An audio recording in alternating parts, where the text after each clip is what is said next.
we're live. Welcome, everybody. I'm Rabbi Chernitsky, Director of Chabad of Newfoundland. We are live on LinkedIn, YouTube, and Facebook. This is the first time we're doing this. Let's see how it goes. If it goes well, we'll do it again. If not, we'll delete it from Facebook, pretend it never happened. I'm just kidding. This is a class on the Parsha of the week, the week's Torah portion. This week we read the Toldos, Toldot, in the Sephardi pronunciation. Literally means offspring, speaks of the offspring of Abraham and Isaac as well. But its name comes from the first few words of the Parsha. These are the offspring of Abraham. And of course, it's Isaac, and then Isaac had Jacob and Esau. And that's what we're going to focus on today, because the Talmud tells us an interesting thing. Talmud says that there are three people that their sins are forgiven. Somebody who gets married, somebody who just gets appointed as a sage, somebody who gets appointed as a community leader. So what's the source to say that somebody who gets married, his sins are forgiven? The source is from Esau, which takes place in this week's Torah portion, this week's Parsha, that Esau gets married. Interestingly, this week's Parsha also speaks about the marriage of Isaac and the marriage of Jacob, which of course were very righteous. Esau was a wicked man. So why is it that this is the source for a groom's sins to be forgiven?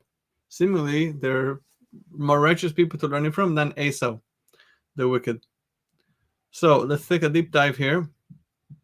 This is a text-based class. So I'm going to share my screen. Hope it works well here. And I'm going to show you the student's handbook. 1 second. Settings, stream. No, start screen share. 1 second. Viewer, comments, interactivity. Oh, I can't do a screen share anymore. Haha, okay. Well, then you'll just have to follow me along. So, source number 1. These are the verses in Genesis, chapter 28, verses 1 through 10. We'll read it quickly. So, after Jacob steals the blessings from Esau, leading to Esau decided to kill Jacob, Rebecca asks Isaac to send Jacob away until the tensions cool and to meanwhile get married and start a family. Isaac tells Jacob not to take a wife from the Canaanite families. Instead, you go to the land of Edom and marry someone from Rebecca's family, from his mother's family. So the Torah says like this: and Isaac called Jacob and blessed him, and he commanded him, "You shall not take a wife of the daughters of Canaan. Arise, go to Padan Aram, to the house of Bethuel, your mother's father, and take yourself from there a wife of the daughters of Laban, your mother's brother. And may the Almighty God bless you and make you fruitful and multiply you, and you shall become an assembly of peoples, and may he give you the blessing of Abraham to you and to your offspring, that you may inherit the land of your sojournings, which God gave to Abraham. And Isaac sent to Jacob, and he went to Padan Aram to Laban, the son of Bethuel the Aramean, the brother of Rebekah, the mother of Jacob and Esau." Now, before the Torah continues with this story of Jacob, that he fulfilled his parents' wishes and he went on to get married, the Torah takes a break and speaks about Esau. Okay, after Esau hears that Isaac wanted Jacob to get married, he also gets married. And the Torah continues. And Esau saw that Isaac had blessed Jacob and sent him away to Padan Aram to take for himself a wife from there. And he commanded him, saying, "You shall not take a wife of the daughters of Canaan." And Jacob listened to his father and his mother, and he went to Padan Aram. And Esau saw that the daughters of Canaan were displeasing to his father Isaac. So Esau went to Ishmael, and he took Machlat, the daughter of Ishmael, the son of Abraham, the sister of Nebaioth, in addition to his other wives, as a wife. Okay, so after the small break, the Torah goes back to Jacob, and Jacob left Beersheba, and he went to Haran. So the Rabbi Ze'irah asks 2 questions. At the end of the Torah portion, we read about Isaac sending Jacob off to Padan Aram. At the start of the next Torah portion, we read about the other troubles of Jacob. He leaves Beersheba, etc. But here, the Torah, again, as we said, interrupts, tells us about Esau, how he gets married. So why do we interrupt? The Rebbe Ze'irah asks, why do we interrupt the story of Jacob with the story about Esau? Another question number 2, is that the sages tell us that why was the name of Esau's new wife Machlat? Wasn't her name Basmat, as the Torah calls her in other places? So rather, it's coming to teach you that yes, Machlat was not her actual name, but it's teaching you something. What is that? That Esau's sins were forgiven when he married her. Because Machlat comes from the word Mechila, which means forgiveness. So this teaches us, as the Talmud, that all the sins of a bridegroom are forgiven. Right? Because if you look in Genesis 36:3, chapter 36, verse 3, Esau's wife is referred to as Bosmat or Bosmas. But our sages say here, the Torah in our Parsha calls her Machlat, like the word Mechila, forgiveness, because it comes to teach us that a groom's sins are forgiven the day of his wedding. So to understand the utter bizarreness and uniqueness of this statement, the Rebbe Ze'irah will address this. But let's look at the source that speak about who this Esau really was. So I have here source number 2. I wish I could show it to you. This is from Genesis 26:34, and it says like this: And Esau was 40 years old when he married Judith, the daughter of Beeri the Hittite, and Bosmat, the daughter of Elon the Hittite. So Rashi comments on this that Esau was like a pig. Like it says in Psalms, the swine from the forest gnaws at it. That the swine, what does he do when he stretches out his hooves? He says, look, I'm kosher, right? We know that a kosher animal has split hooves, choose its cud. The pig only has one. I'm so sorry, anybody that didn't know this, so you have to give up the bacon. A pig only has one kosher sign, so it's not really kosher, but it makes itself look like it's kosher, like a person makes himself look like he's a proper, decent person. And so to Esau, he pretended to be righteous. He said, well, my father got married when he was 40, so I'm going to do the same thing. But one second, Esau used to violate women, take women away from their husbands, and do with them whatever he wanted before. And now he turns 40. Oh, very righteous. He wants to do things the same way his father did and get married at the age of 40. Okay, let's take a look at source number 3. This is from Genesis 25:34. We're going to see about Esau's relationship with God. It says here, and Esau despised the birthright. And Rashi says, right, Rashi is one of the main commentaries on the Torah. Scripture attests to his wickedness, that he despised the service of God. Source number 4. This is Rashi to Genesis 25:30. Excuse me, Rashi is explaining here why Abraham died before his time. He died at 175 instead of dying at 180. So Rashi says, and on that day Abraham died, lest he see Esau, his grandson, falling into bad ways. For that would not be the good old age that God had promised him. Therefore God shortened his life by 5 years, for Isaac lived 180 years, and Abraham lived only 175 years. Okay, now we move on to the Talmud, Tractate Baba Kama, page 92b.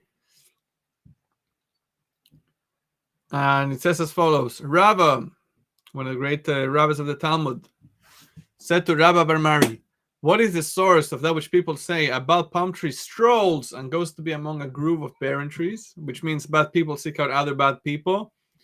Rabbi Bar Mari replied, this matter is written in the Torah, repeated in the books of the prophets, and triplicated, mentioned again a third time in the writings, and we learned it in a Mishnah and in a Baraita.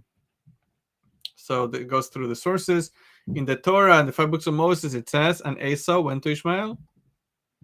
Okay, Esau was wicked, and went to Ishmael, who was also wicked.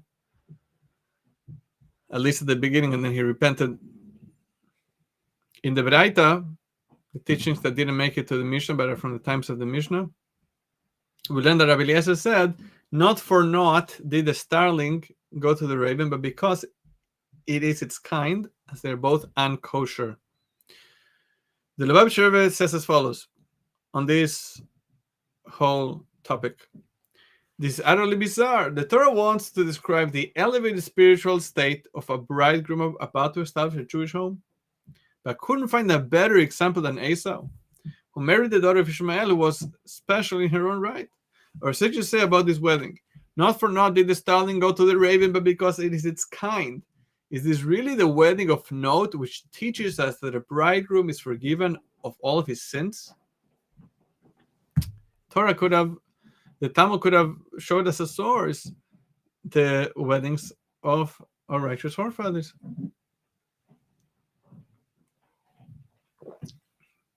Tea is great, by the way. So the answer is that no, it's specifically from Esau, from his wedding, which teaches about the amazing importance of procreation, to be fruitful and multiply, like it says in Genesis, and revealing the power of God in the world. The Torah specifically chose to emphasize this point with Esau. Despite his terrible character, all his sins were forgiven when he decided to be fruitful and multiply by getting married. This also explains why this story interrupts the description of Jacob's trip to Haran to find a wife. Yeah? It emphasizes how terrible Esau was, that even after all his sins were forgiven, Jacob had to still flee for his life. Still, nevertheless, despite Esau's low spiritual state, his sins were forgiven for one and only reason. What's that? That he engaged in the most elevated of the commandments, be fruitful and multiply. He found himself a wife. So Esau marries Bosmat and is forgiven of all his sins. Amazing. Yet, he runs to kill Jacob afterwards, which shows you who Esau really was. So the point of this being the source, as we're going to see soon from the text, is that even somebody like Esau, his sins were forgiven by engaging in being fruitful and multiplying. All the more so anybody that's an inch higher than him spiritually. Yeah, because God forgives the sins of any group, even one that does not regret his sinful actions in the slightest. So continues the Lubavitcher Rebbe. This, therefore, is the message of the Parsha of Toldos, which literally means offspring. The importance of bearing children, to be fruitful and multiply, as it is expressed in the story at the end of the Torah portion, which is the story we just read, about Esau's marriage, and how that comes in the middle of Jacob's trip to find a wife. But then the Lubavitcher Rebbe takes a step deeper. And he says as follows. The concept of marriage between man and a woman is derived from the concept of the marriage between God and the Jewish people, who are often called husband and wife in Song of Songs, Shir HaShirim, and in many of the teachings of our sages. In other words, the union between Israel and their Father in heaven, which is materialized through studying Torah and engaging in the mitzvot, the commandments. Just as the goal of a literal marriage is to procreate and establish a family, the goal of our marriage with God is to be fruitful and multiply in a spiritual way. Mitzvot, commandments, for example, are compared to fruit. Similarly, our sages said that if someone teaches Torah to his friend's child, it is as if he has given birth to that child. In simple terms, the goal is to draw the entire Jewish people closer to Judaism, Torah, and its commandments. Marriage in spiritual terms is the union between God and the Jewish nation. The purpose of this connection is to bring forth offspring, something should come from it, to do commandments, the mitzvot, and also to encourage others to engage with their heritage. On this note, we can each learn a lesson from the teaching of our sages mentioned above, that all the sins of a bridegroom are forgiven. First of all, this is a message of encouragement to every person who chooses to dedicate himself to spreading the teachings of Judaism, the spiritual form of being fruitful and multiply, he is being told that all his sins are forgiven. Moreover, this negates the claim raised by a number of people that they are not worthy enough to serve in the role of teachers and givers. In their view, knowing how far they are from perfection, they must work on themselves before they work on others. This is the lesson from the teaching regarding Esau. The very decision to dedicate your life, or a significant portion of it, to engage in spiritual procreation brings heavenly success to your personal state of being. All your sins are forgiven, and naturally you become worthy to give others as well.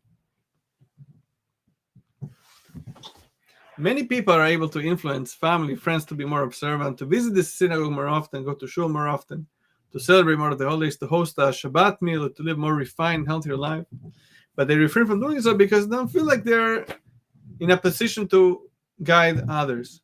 They say, who am I to comment and tell others how to live? Am I perfect? I have a long way to go myself, so I'll work for myself and I'll think about others later. The Rabbi Ze'irah said, no. Every person can and is obligated to influence others. It's true, you're not complete. I'm not complete either, it's okay. And you have a long way to go. But that can't stop you from making a difference in other people's lives. Just as the bridegroom is absolved of all his sins, someone who engages in the spiritual procreation is also elevated to a higher spiritual status. So in essence, the way to strive to become better is to, when you help others, not just that the fact that you're not perfect shouldn't hold you back, but the opposite. When you help others, that helps you become better.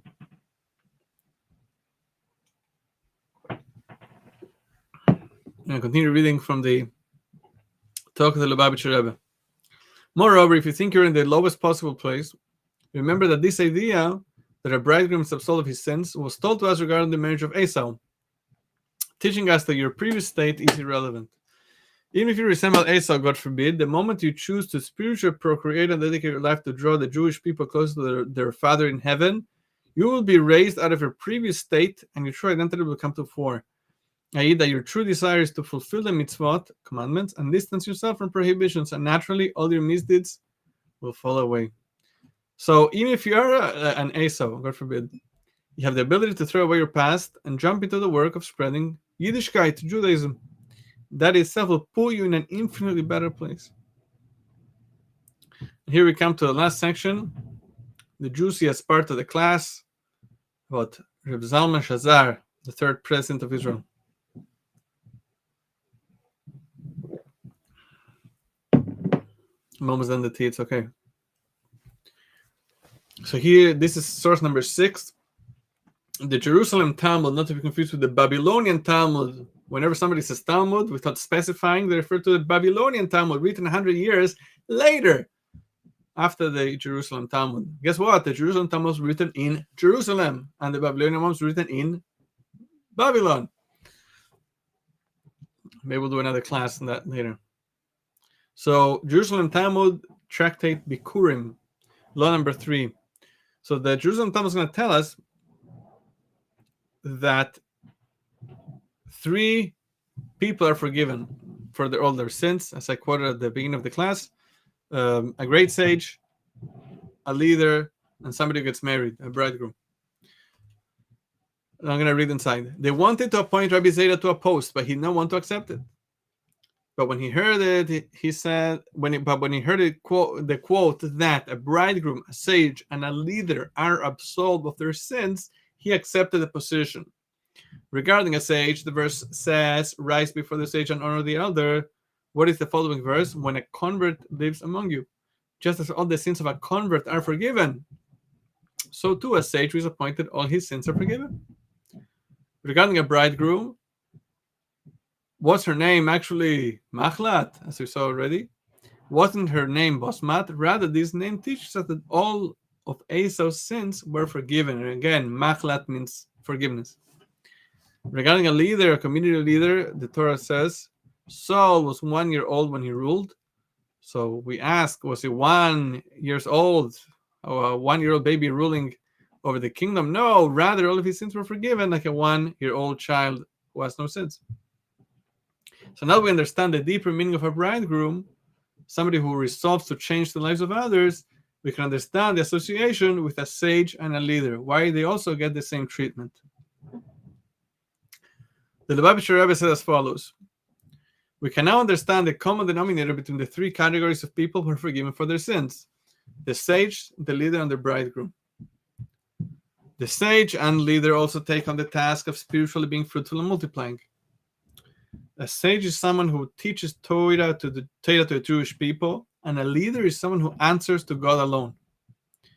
In other words, he's a king. What is the task of a king? As the Rambam Maimonides writes, his task is to advance the true faith and encourage the Jewish people to follow the Torah and the mitzvot and the commandments. In 1963, the second president of Israel, Yitzchak Ben Tzvi, passed away, and the prime minister at the time, David Ben Gurion, offered the vacancy to Shneur Salman Shazar, who was then a member of the Knesset, the Israeli parliament. When Shazar asked why he was chosen, Ben Gurion told him that a leader has to have the image of a traditional Jew. Someone you might see in the street holding a lulav and etrog. Lulav is the branch, it's the palm branch. Etrog is the citron we use for the Holy of Sukkot, just passed a month ago. So Shazar agreed to put his name on the ballot, and on May 21st, 1963, he was elected as Israel's third president. Shazar was not religious at the time. He was born into a traditional Chabad family, and he was actually named after the first Chabad Rebbe, Rabbi Shneur Zalman of Liadi. He was closely connected with the Rebbe, very special connection. The Rebbe showed him a lot of love and affection. And he was a great supporter of many Chabad projects and helped Chabad expand and grow in Israel. During a gathering in those years, the Rebbe mentioned the appointment of Shazar as a leader, and he quoted this Jerusalem Talmud we just saw together, that somebody appointed to a leadership position is forgiven of all of his sins.